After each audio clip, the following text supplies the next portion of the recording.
Hello and welcome back to the Dog Food Expert podcast. I'm Alex. Now, Daniel, today we have to talk about the elephant in the room. We all love our dogs and we all want to feed them the absolute best. But the cost of living right now is a massive concern for everyone in the UK. A lot of owners look at fresh, natural diets and simply think, I can't afford that. Is premium nutrition only for the wealthy? Hi Alex, it's such an important topic. The short answer is absolutely not. Premium nutrition is accessible to almost everyone, but it requires a slight shift in how we look at dog food prices. The biggest mistake people make is looking at the price per bag or price per tub instead of the price per day. What do you mean by that? Well, if you look at a massive sack of cheap supermarket kibble, it might only cost £15. But because it's full of air, cheap grains and fillers, your dog actually has to eat a huge volume of it to get any nutritional value. You're pouring massive bowls every day. Okay, so they burn through that cheap bag really quickly. Exactly. But with a high-quality raw diet or a cold-pressed food, the food is incredibly nutrient-dense. There are no useless fillers. This means the actual portion size you put in the bowl is much smaller. When you calculate the actual cost per day to feed your dog, a premium diet is often exactly the same price, or sometimes even cheaper, than buying a heavily marketed, premium-looking extruded kibble from the vet. That's a real eye-opener. But say someone does the math, and the complete raw meals are still just a bit out of their monthly budget. Are there ways to bring that cost down while still feeding raw? Yes, absolutely.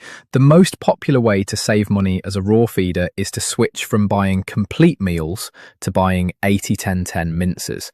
What is an 80-10-10 mince? It stands for 80% meat, 10% bone, and 10% offal. It is the pure animal foundation of a raw diet, but it doesn't contain the pre-mixed fruits, vegetables, or superfood supplements that the completes have. Because it's less processed by the manufacturer, it is significantly cheaper. So, you buy the cheaper 80-10-10 meat and then add the extras yourself? Precisely. You become a bit of a DIY feeder. You can add a spoonful of leftover dog-safe vegetables from your own Sunday roast, like carrots, broccoli, or leafy greens. Crack a raw egg over it, or add some tinned sardines. It's a brilliant, budget-friendly way to feed a top-tier diet. What about how we actually buy the food? Does bulk buying make a difference? A massive difference.